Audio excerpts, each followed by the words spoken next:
시청자 여러분 안녕하십니까. 뉴스7의 김명우입니다. 21대 대통령 선거가 37일 앞으로 다가오면서 양당의 경선 레이스도 막바지를 향하고 있습니다. 조금 전 민주당이 먼저 대선 후보를 확정했습니다. 이재명 후보가 90%에 가까운 압도적인 지지율로 선출됐습니다. 현장 취재기자 연결해 결과 자세히 알아보겠습니다. 신경희 기자, 민주당 최종 경선 결과 전해주시죠. 네, 민주당은 조금 전 이곳 일산 킨텍스에서 제21대 대선 최종 후보로 이재명 후보를 선출했습니다. 이재명 후보의 최종 득표율은 89.77%로 그동안 4개 권역에서 치러진 당원들의 투표와 일반 국민들의 여론조사까지 합친 결과인데요. 민주당의 역대 최대 득표율입니다. 이 후보는 앞선 정견 발표에서 성남시장, 경기지사 경력을 언급하면서 행정가로서의 면모를 특히 강조했습니다. 이념 논쟁에 빠지지 않고 실용적 관점에서 접근하겠다며 중도층 민심에 호소하기도 했는데요. 이 후보는 총 4차례 순회 경선을 합쳐 대의원과 권리당원, 재외국민 득표율 90.40%를 기록했습니다.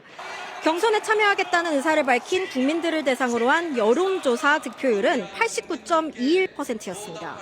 순회 경선과 여론조사 모두 90% 안팎의 득표율을 기록하면서 이 대표는 결선 없이 본선에 직행하게 됐습니다. 경기지사인 김동연 후보가 국민 여론조사에서 7.77%를 기록하고 선전하면서 이 후보의 득표율이 90%에는 못 미친 것이란 분석이 나옵니다. 김동연 후보의 최종 득표율은 6.87%, 김경수 후보는 3.36%를 얻었습니다. 일산 킨텍스에서 TV조선 신경입니다. 득표율을 보면 알 수 있듯 민주당은 이재명 1극 체제를 명확하게 확인했습니다. 이재명 후보는 선출 직후 수락연설에서 국민 통합을 제일 과제로 내세웠습니다. 민주당은 내일부터 본격적인 대선 본선 체제로 전환하게 됩니다. 이어서 황정민 기자입니다. 민주당 이재명 후보는 후보 수락연설에서 자신을 위기 극복과 통합을 갈망하는 모든 국민의 후보라며 통합을 14차례 강조했습니다. 더 낮은 자세로 정치의 사명이자 대통령의 제1과제인 국민 통합의 책임을 확실하게 완수하겠습니다.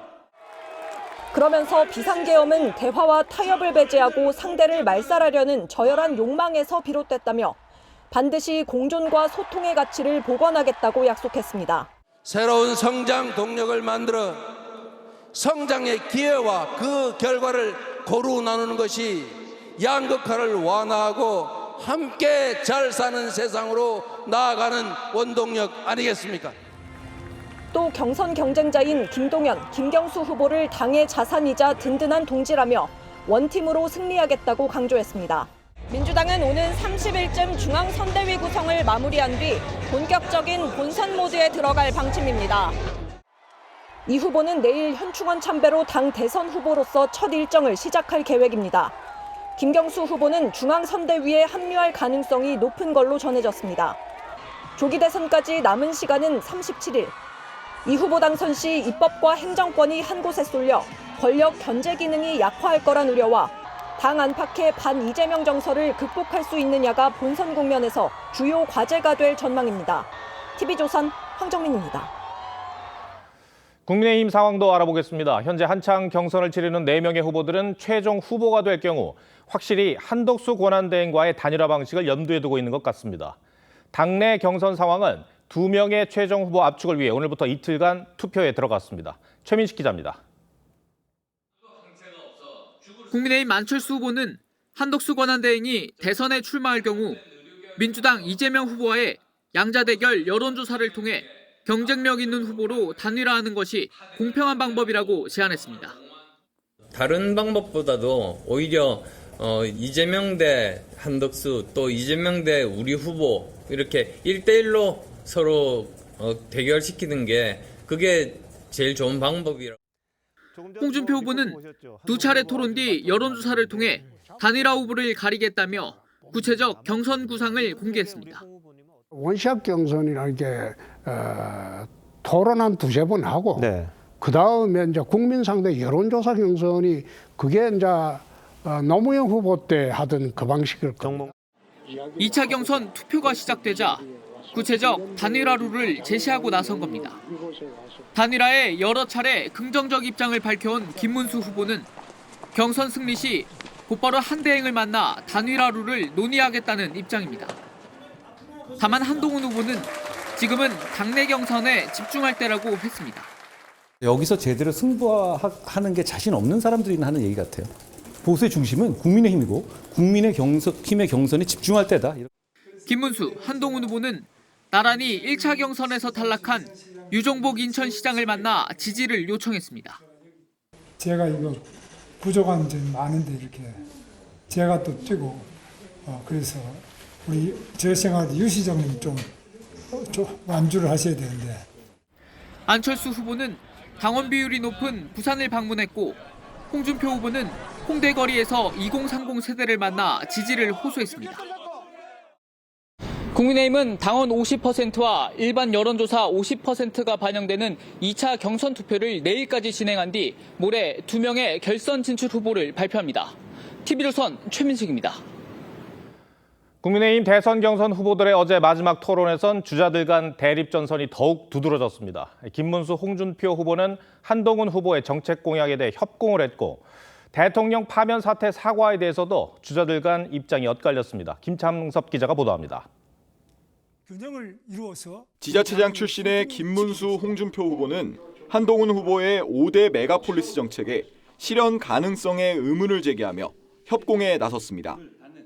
2년 만에 전국 지방에 5개를 다 만들어내겠다.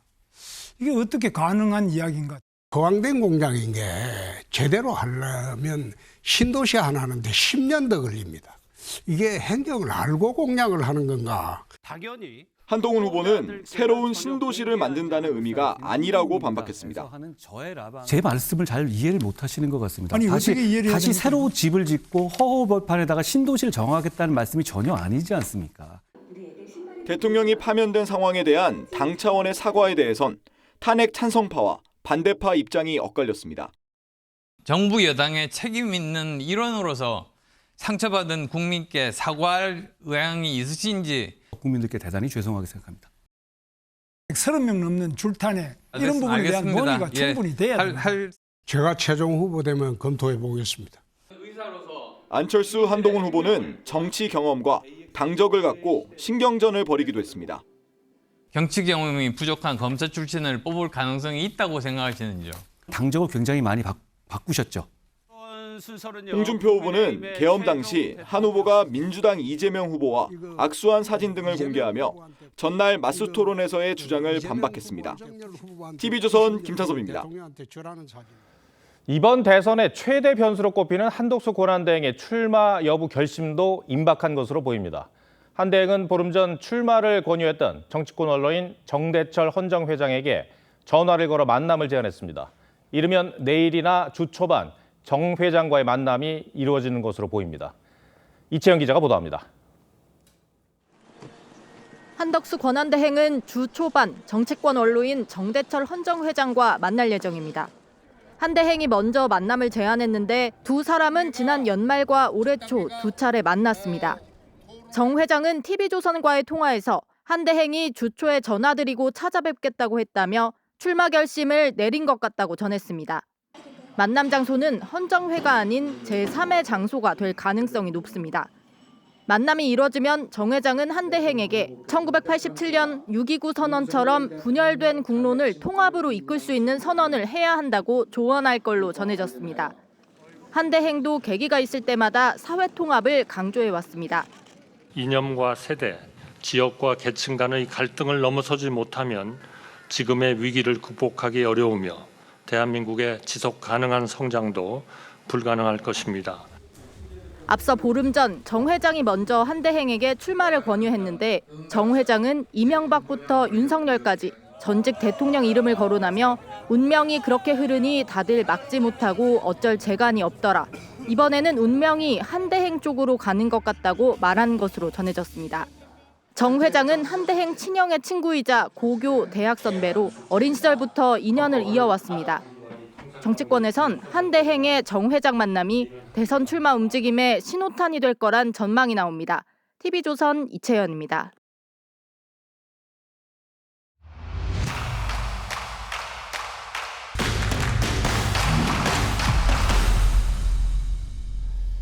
정치부 현장 기자가 대선 전국 상황 분석해드리는 대선 설명서 이어가겠습니다. 이재명 후보가 압도적인 득표율 차이로 민주당 대선 후보로 선출됐습니다.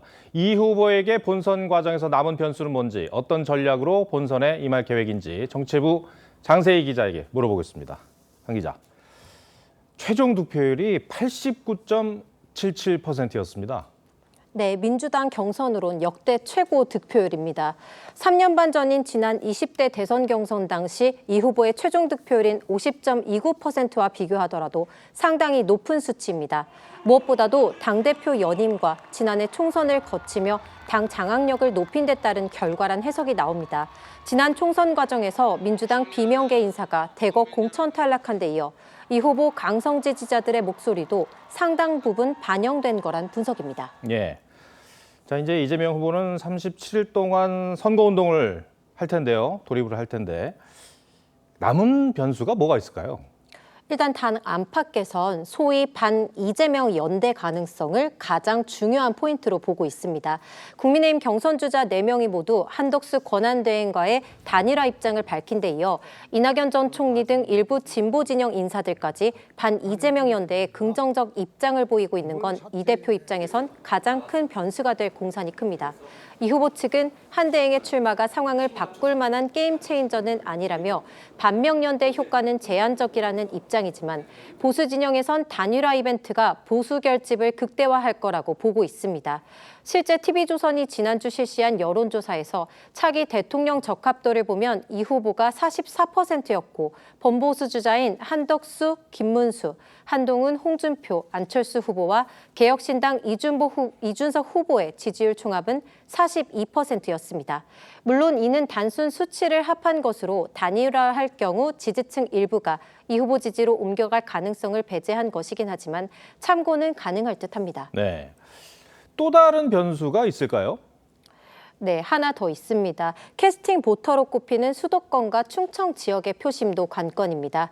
최근 이 후보가 성장을 전면에 내세우는 우클릭 전략으로 중도층의 표심을 공략하는 것도 이와 무관치 않습니다. 이 후보는 지난 대선 때 대표적인 스윙보트 지역인 서울과 충청에서 각각 4.83%포인트, 6.12%포인트 차로 밀렸습니다. 이런 이유로 이 후보는 본선에서 수도권 민심에 민감한 부동산 공약 등은 규제가 아닌 공급에 초점을 맞추겠다는 계획인 걸로 알려졌습니다.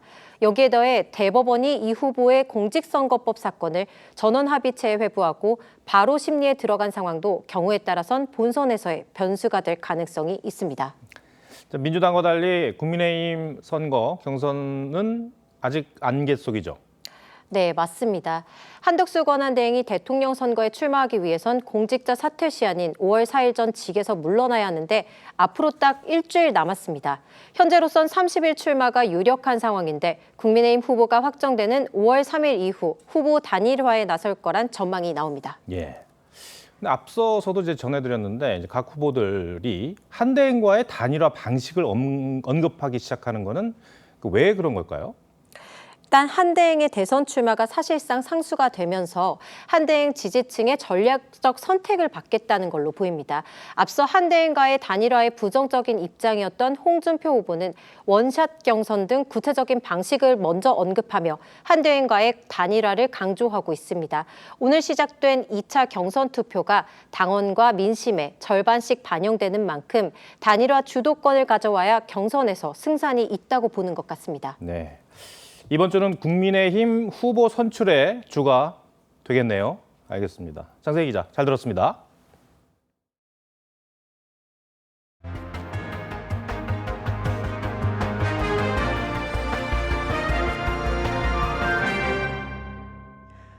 준비 기간이 짧은 이번 조기 대선 기간, 후보들은 이동 시간까지 쪼개가며 최대한 많은 유권자를 만나고 있습니다. 방송 출연이나 언론 인터뷰뿐 아니라 라이브 방송, 이른바 라방을 진행하는 후보들이 부쩍 늘었는데요. 시간이나 장소에 구애받지 않고 친근한 모습으로 소통할 수 있다는 점이 특징입니다. 변정현 기자가 취재했습니다. 국민의힘 한동훈 후보는 최근 매일 라이브 방송을 진행합니다. 차 안에서 바나나 우유, 과자를 먹거나 자신이 키우는 고양이를 공개하기도 합니다. 오늘이 금요일이잖아요.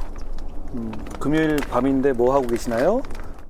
TV 토론회, 현장 방문 등 밥 먹을 시간도 부족한 상황에서 차량 안에서 또는 밤 늦은 시간에도 소통이 가능하다는 게 라방의 장점입니다. 저희 산소를 제가 성명하고 그리고 이제 안동으로 넘어가고 있습니다. 오늘 제가 무지하게 바빴어요. 지금 뭐 선거 얼마 안 남았거든요. 라방 활용법도 다양합니다. 친근함을 강조하려는 소통의 도구로 사용하는가 하면 한번 날려주시죠. 저는 우선에 손가락 하트부터 사랑합니다. 예. 지지자들이 궁금해하는 간담회 현장이나 출마 선언 모습을 실시간으로 보여주는 창구로 쓰이기도 합니다. 여러분들이 너무 잘 아시겠지만 지금 대한민국 경제가 너무 어렵습니다. 국민 여러분과 다시 함께 앞으로 나아가겠습니다. 더 손쉽게 다수의 유권자와 소통할 수 있다는 점에서 정치인들의 라방 활용은 더 많아질 전망이지만 접근성이 떨어지는 노년층과의 소통엔 한계가 있다는 지적도 있습니다. TV조선 변정현입니다. 해킹 사고가 발생한 SK텔레콤이 내일부터 모든 고객을 대상으로 유심 무료 교체를 시작합니다.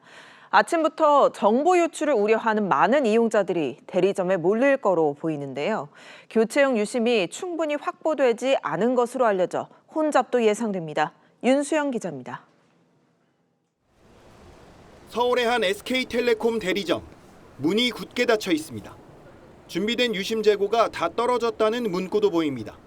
주말인 어제는 유료로라도 유심을 우선 교체하겠다는 사람들로 대리점마다 장사진을 이루기도 했습니다. 실제로 많이 예약이 마감되기도 했고 당장 그래서 어떻게 해야 되는지를 잘 모르겠어가지고.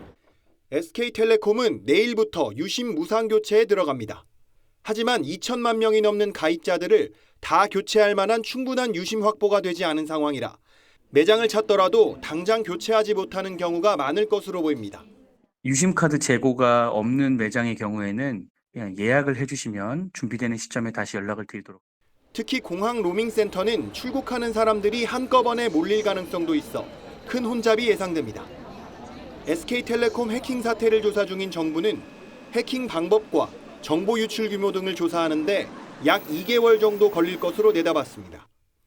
SK텔레콤이 해킹 공격을 받은 사실을 법정 시한을 넘겨 뒤늦게 신고한 것과 이를 감독할 한국인터넷진흥원이 사건 발생 시간을 석연찮게 수정한 의혹에 대해서도 조사할 예정입니다. 한덕수 대통령 권한대행은 이번 사태에 대해 국민 불편이 최소화되도록 면밀히 점검하라고 지시했습니다. TV조선 윤수영입니다. 만취 상태로 좁은 골목길에서 차를 몰던 운전자가 주택 담벼락을 들이받았습니다. 한 시민의 신고로 경찰이 추격 중이었는데 결국 사고가 난 뒤에야 운전대를 놨습니다. 신정원 기자가 단독 취재했습니다. 다가구 주택의 담장이 절반 가까이 무너져 내렸고 대문 한쪽도 찌그러졌습니다. 그 옆엔 운전석 쪽이 크게 부서진 외제 승용차 한 대가 에어백이 터진 채 서 있습니다. 지난 금요일 새벽 4시 20분쯤 서울 마포구의 한 골목에서 음주운전자가 몰던 승용차가 주택 담벼락을 들이받았습니다. 다행히 인명피해는 없었지만 잠을 자던 주민들은 큰 소리에 놀라 뛰쳐나왔습니다. 큰 소리가 나서 내려보니까 이런 상태로 돼 있었어요. 술 먹고 운전했다고 자백을 했어요.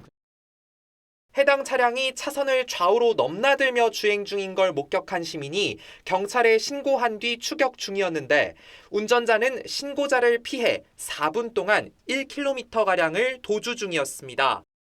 사고 현장은 차량 한 대가 겨우 지나갈 만큼 좁은 골목입니다. 속도를 높여 도주하려던 운전자는 담장을 들이받은 뒤에야 멈춰섰습니다.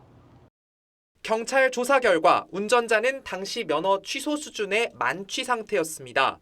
경찰은 운전자를 음주운전 혐의로 불구속 입건한 뒤 자세한 사고 경위를 조사하고 있습니다. TV조선 신정원입니다. 최근 한 방화범이 기름통에 담아온 인화물질로 서울 봉천동 아파트에 불을 지른 사건이 있었죠. 저희 취재진이 주유소 4곳에 가서 휘발유를 담아봤더니 단 한 곳만 신상 정보를 요구했을 정도로 인화물질 관리가 부실한 걸로 나타났습니다. 사고 위험이 높은 만큼 관리 대책이 필요하다는 지적입니다. 이낙원 기자가 현장 취재했습니다. 지하주차장으로 오토바이 한 대가 들어옵니다. 남성은 이른바 말통으로 불리는 인화물질통을 들고 아파트 안으로 걸어 들어갑니다. 지난 21일 서울 봉천동 아파트 화재 방화범의 범행 직전 모습입니다. 당시 방화범은 여러 통의 인화물질을 싣고 왔는데 아직 구매처는 확인되지 않았습니다. 실제 주유소에 말통을 들고 찾아가 휘발유를 사봤습니다. 셀프 주유소에 들어가 직접 휘발유를 담고 있는데 아무도 나와보지 않습니다. 직원이 주유를 해주는 곳도 이유를 묻지 않고 통에 휘발유를 담아줍니다. 말통에도 이거 기름 넣어갈 수 있어요? 고급 휘발유. 신상 정보를 적어달라는 곳은 4곳 중 한 곳뿐이었습니다. 이주면 되는데 이거 적어주셔야 돼. 1시간 만에 이렇게 쉽게 10리터짜리 2통을 가득 채울 정도의 휘발유를 살 수 있었습니다. 현행법상 위험물로 분류되는 휘발유는 판매 시 품명과 등급이 통에 부착돼야 하고 관리자 감독 아래 구매 대장을 작성해야 합니다. 신분 확인 절차를 강화하고 판매소가 규정을 위반했을 경우에는 영업 정지 등의 강력한 처벌이 필요합니다. 방화범죄에 악용될 위험이 높은 만큼 인화물질 판매처에 대한 보다 실효성 있는 점검이 필요하다는 지적이 나옵니다. TV조선 이낙원입니다. 백악관에서 얼굴을 붉혀 화제가 됐던 트럼프 미 대통령과 젤렌스키 우크라이나 대통령이 공개 충돌 2달 만에 바티칸에서 만났습니다. 15분간의 짧은 독대였지만 회동 직후 트럼프가 러시아에 경고 메시지를 내 종전 협상에 어떤 영향을 미칠지가 주목됩니다. 변재영 기자입니다. 트럼프 대통령과 젤렌스키 우크라이나 대통령이 빠른 걸음으로 이동하고 뒤따라온 마크롱 프랑스 대통령이 젤렌스키 대통령의 어깨를 다독입니다. 바티칸 성 베드로 광장에서 열린 프란치스코 교황의 장례 미사에 앞서 두 정상이 마주보고 앉았습니다. 백악관 정상회담 파행 2달여 만에 독대입니다. Zelensky now having the backing of the French president, the British prime minister in those talks, and the symbolism writ larger than even just being in the Vatican.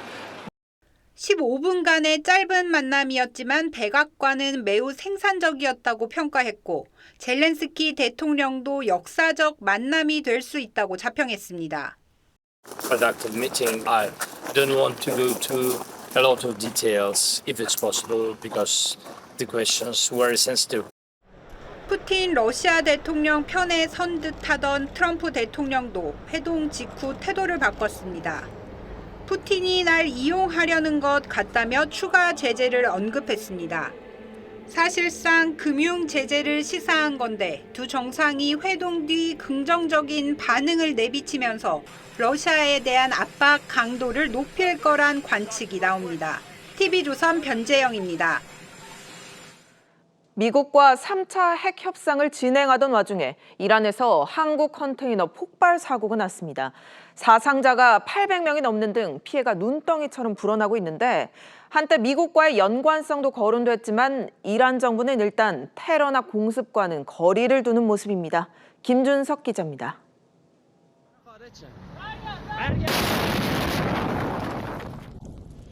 커다란 굉음과 함께 시커먼 연기가 하늘을 뒤덮습니다. 폭발의 충격으로 주변 건물 천장이 무너져 내렸고 창문도 산산조각 났습니다. 구조를 요청하는 사람들로 길거리는 아수라장입니다. 이란 아바스 항구에 있는 컨테이너에서 대규모 폭발이 발생한 건 현지 시간 26일 낮입니다. 진화 작업이 아직 진행 중인 가운데 최소 25명이 숨지고 800여 명이 다쳤습니다. 한 해 8천만 톤의 화물을 처리하는 주요 컨테이너 선적 시설이라 피해가 더 컸습니다.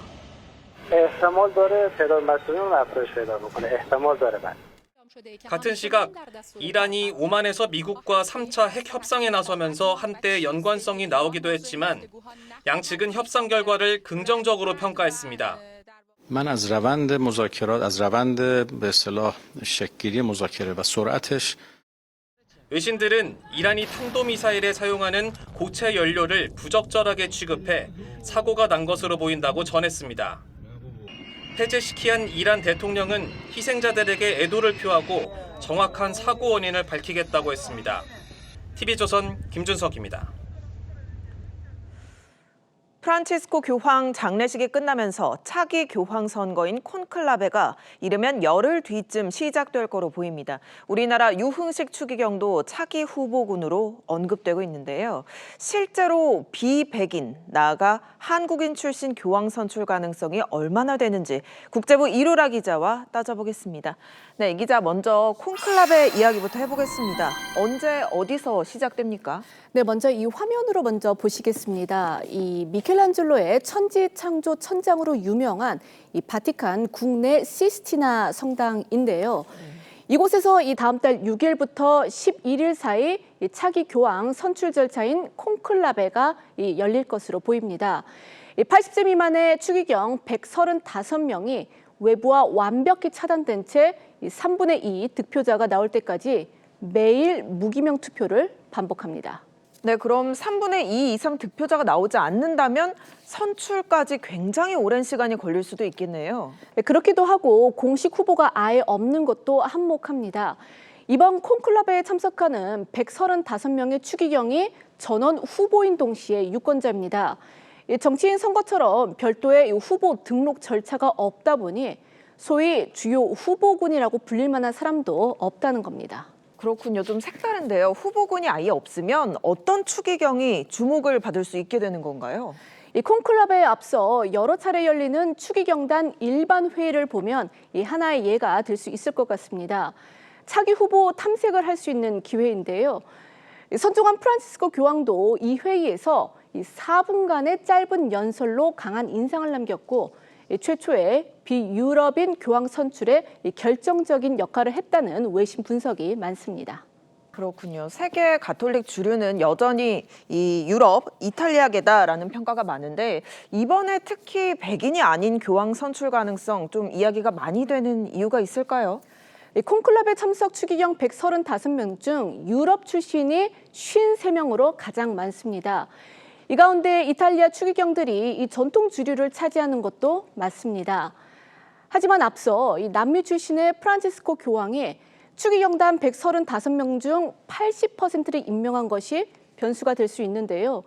유흥식 추기경 등 이 비서구 지역에서 많은 추기경을 임명한 이른바 이 물갈이 효과가 역대 최초로 비백인 교황 탄생에 대한 기대를 높이고 있는 겁니다. 네, 그럼 이탈리아 매체 보도도 나왔던데요. 한국인 출신 교황 가능한 겁니까? 이 부분에 대해서 유흥식 추기경이 이렇게 답을 했는데요. 먼저 들어보시겠습니다. Nel Signore non c'è Occidente e Oriente, quindi io vengo dalla Corea, ma io che vediamo cosa dice lo Spirito Santo. 유흥식 추기경은 이 한국인 최초의 교황청 장관이자 과거 4차례 방북 경험도 있는 등 이 평화와 대화라는 교회의 사명에 적합한 인물입니다. 여기에 한국 가톨릭 교회의 위상을 빼놓을 수가 없는데요. 한국 천주교는 자발적으로 신앙을 받아들인 나라로 매우 높게 평가받고 있고 교세나 자원 면에서도 성장세를 보이고 있습니다. 2021년 기준 이 교황청에 내는 대표적 기부 금액이 미국에 이어서 전 세계 2위고요. 또 전 세계 선교사 파견 순위 3위 안에 꼽힐 정도입니다.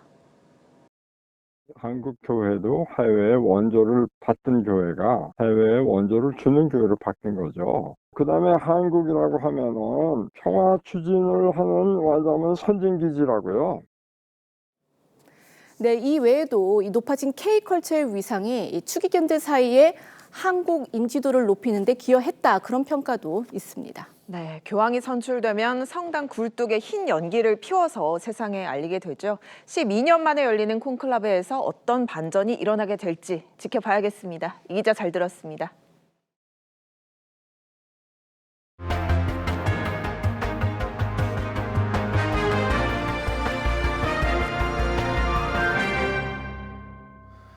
의대생들의 유급 시한이 사흘 앞으로 다가왔습니다. 그런데 여전히 조기 대선 전까지 수업을 거부하자는 강경파의 목소리가 커 보입니다.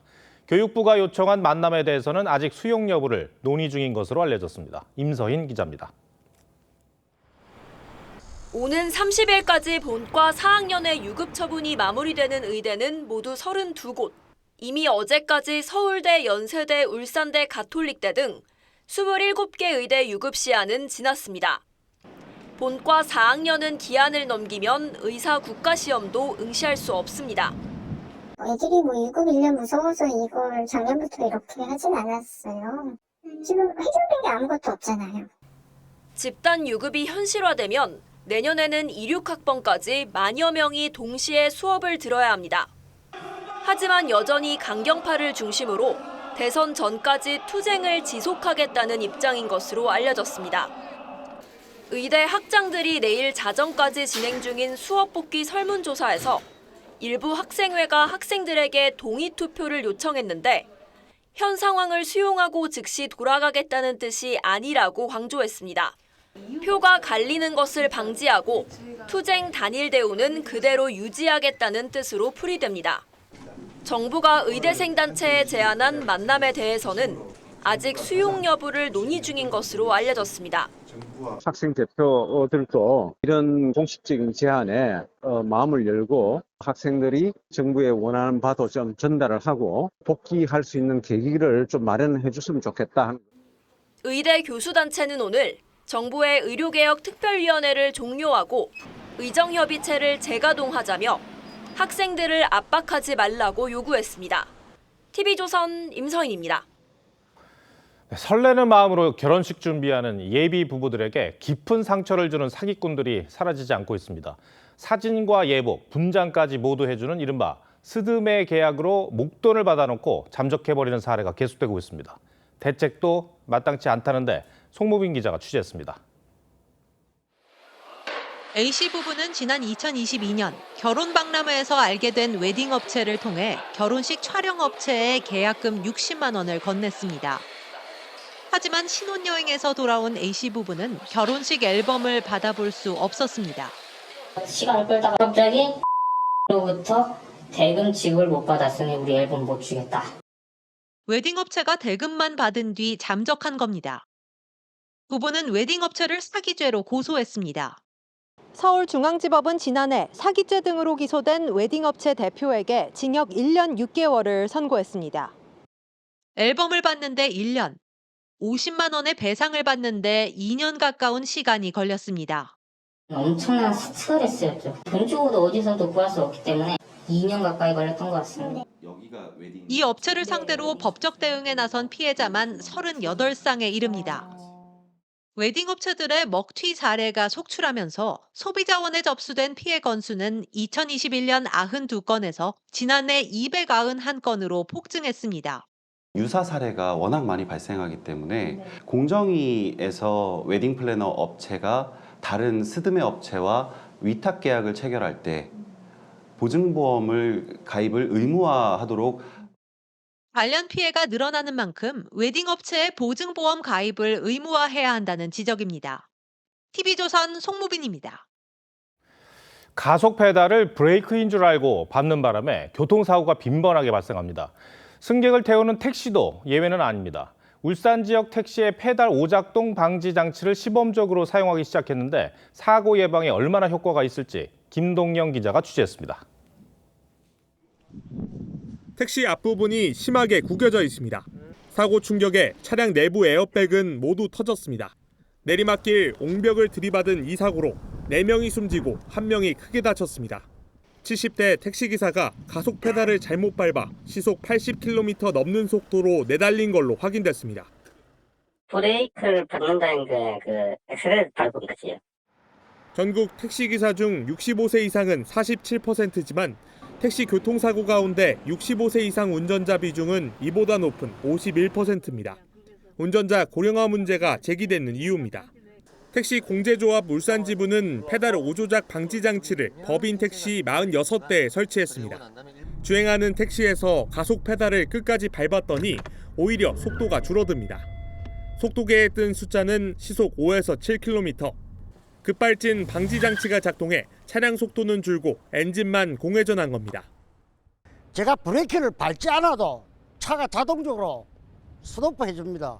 해보니까 운전하는 데는 아무런 달아도 불편함이 없어요. 한국교통안전공단은 올해 말까지 효과를 분석해 확대 설치 여부를 결정할 예정입니다. 설치 비용이 40에서 50만 원 정도 내외이고요. 그리고 설치하는데도 20-30분 정도밖에 소요되지 않아서 인구 30%가 65세 이상인 일본에선 2028년부터 페달 오조작 방지 장치를 의무적으로 설치하도록 하고 있습니다. TV조선 김동렬입니다. 올해로 27년째를 맞는 전남 한평 나비축제가 유달리 많은 관광객들로 북적이고 있습니다. 그런데 대부분 나비가 아니라 260억 원짜리 황금박쥐상을 보러 왔다고 합니다. 어찌된 사연인지 김태준 기자가 전하겠습니다. 기둥 모양 유리 전시관 안에 금방이라도 날아오를 듯 황금박쥐 6마리가 날개를 펴고 있습니다. 전시관 주위엔 황금박쥐를 보러 온 사람들로 붐빕니다. 황금박쥐 기운을 얻어서 우리 아들, 딸 다 대박나고 건강하고 시집장가 잘 가서 행복하게 살았으면 좋겠다는 마음으로 황금박쥐상은 전남 한평에서 천연기념물인 황금박쥐가 발견된 것을 기념하기 위해 지난 2008년 한평군에서 제작했습니다. 높이 2.1m, 가로 1.5m로 순금 162kg과 은 281kg이 사용됐습니다. 제작 당시 금값만 27억 원에 달해 예산 낭비라는 지적이 잇따랐지만 최근 금값이 급등하면서 현재 가치는 260억 원이 넘습니다. 금은 작은 거밖에 못 봤는데 이렇게 큰 거 보니까 엄청 신기했어요. 아빠한테 사달라고 하고 싶어요. 황금박쥐상이 관심을 끌면서 한평의 대표 행사인 나비축제 관람객도 작년보다 올해 부쩍 늘었습니다. 이렇게 큰 거는 처음으로 보고 앞으로도 볼 기회가 있겠습니까? 금이라는 게 부의 상징이니까 기분은 좋아집니다. 6년 전 황금박쥐상 절도 미수 사건으로 홍역을 치른 한평군은 새 전시관에 방탄유리, 동작 감지기 등을 설치하는 등 보안에도 크게 신경 쓰고 있습니다. TV조선 김태준입니다.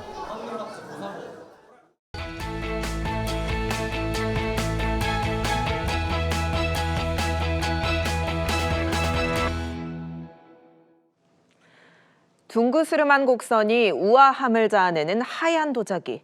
조선시대 공예품인 달 항아리가 요즘 예술작품뿐 아니라 인테리어 소품으로도 큰 인기를 얻고 있습니다.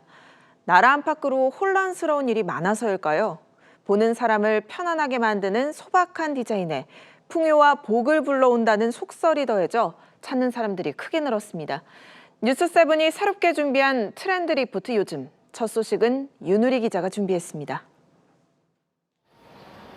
입구와 마주한 곳에 커다란 조선시대 백자 그림이 자리했습니다. 꽉 찬 보름달을 닮아 달 항아리로 불리는데 온화한 백색과 유려한 곡선이 단아한 아름다움을 자아냅니다. 서울의 한 호텔로 로비와 라운지는 물론 객실에도 달 항아리를 배치했습니다.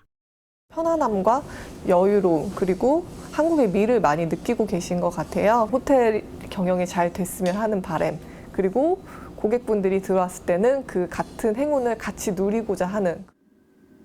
조선 후기 기름이나 곡식 저장용으로 제작된 것으로 추정되는 달 항아리는 그 무심함과 소박함 때문에 오히려 요즘 들어 더 각광받고 있습니다. 영국 엘리자베스 2세 여왕은 세상에서 가장 아름다운 그릇이라고 극찬했고 빌 게이츠는 국내 작가의 달 항아리 그림 석점을 소장하고 있는 것으로 알려졌습니다. 최근엔 가볍게 즐길 수 있는 인테리어 소품으로 변신해 젊은 층에서도 인기가 높습니다. 달 항아리가 꽃 꽂아서도 예쁘고 의미도 되게 좋아서 저희 방에도 두고 있는데 외국인한테도 선물하기 좋아서 가끔 와서 구경해요. 한 쇼핑 사이트에서는 달 항아리 관련 검색량이 50% 증가했습니다. 복을 불러오는 이른바 운테리어 아이템으로 입소문을 탄 겁니다. 달 항아리 모양 케이크는 몇 주 전 사전 예약을 해야 할 정도로 인기입니다. 달이란 건 음의 기운이죠. 음의 기운은 또 물을 상징하기도 하고요. 물은 재물을 상징합니다. 그리고 항아리가 둥그럽죠. 그래서 둥글둥글해 재물의 운이 들어온다는 걸 의미하는 것인데 다른 한편으로 그것을 월덕기인, 달의 기운이 좋은 귀인 이렇게 말하죠. 한국을 대표하는 디자인으로 거듭난 달 항아리. 안전과 풍요를 바라는 현대인들의 마음이 담겨 있습니다. TV조선 윤유리입니다. 조선일보와 서울시가 공동 주최한 2025 서울 하프 마라톤에 역대 최다인 2만 1,700명이 참가했습니다. 봄 기운 가득한 서울 도심을 가로지르며 참가자들은 저마다 도전의 의미를 되새겼습니다. 이나라 기자가 다녀왔습니다. 이른 아침부터 광화문 광장에 모여든 마라토너들이 준비 운동으로 다리를 풉니다. 고등학교 친구들이고요. 건강하게 완주하는 게 목표입니다. 하나, 둘, 셋, 감자 화이팅! 긴장되는 마음으로 출발선에 선 참가자들. 3, 2, 1, 출발! 출발 신호와 함께 힘찬 걸음을 내딛습니다. 시간이 지날수록 호흡은 거칠어지고 다리도 무거워지지만 동료들의 응원에 힘을 얻습니다. 참가자들이 한창 뛰고 있는 현재 기온은 14도입니다. 마라톤을 하기 가장 좋은 날씨 속에서 대회가 진행됐습니다. 하프 마라톤은 일반 마라톤 거리의 절반을 뛰는데 광화문에서 출발한 참가자들은 도심과 한강을 가로질러 상암 평화공원에 도착했습니다. 결승선에 도착한 참가자들은 기록보단 스스로의 한계를 이겨냈다는데 의미를 뒀습니다. 만족스럽죠. 이 나이에 이 젊은 분들하고 이 하프를 뛸 수 있고 움직일 수 있을 때까지 뛸 겁니다. 장애가 있는 아들의 휠체어를 끌며 완주한 아버지도 있습니다. 앞으로도 우리 아들이 가자고 하는 데는 같이 뛰어줄 거고 아들의 꿈이 이룰 때까지 제가 뛰어줄 겁니다. 오늘 대회엔 10km 코스와 하프 코스를 합쳐 역대 최다 인원인 2만 1,700명이 참가했습니다. TV조선 이나라입니다. 네, 불법 도박 시장 규모가 100조 원을 넘어서면서 온라인 불법 도박 타겟이 청소년들로 확대되고 있다는 지적이 나옵니다. 2023년 9월부터 1년간 경찰에 입건된 도박 사범 9,900여 명 가운데 절반가량이 10대였습니다. 잠시 후 뉴스7에 이어 방송되는 TV조선 탐사보도 추적자들 10대 도박 중독 비상편에선 도박에 덫에 걸린 청소년들의 실태와 실제 도박 사이트 운영자들이 털어놓는 영업 전략을 집중 취재했습니다.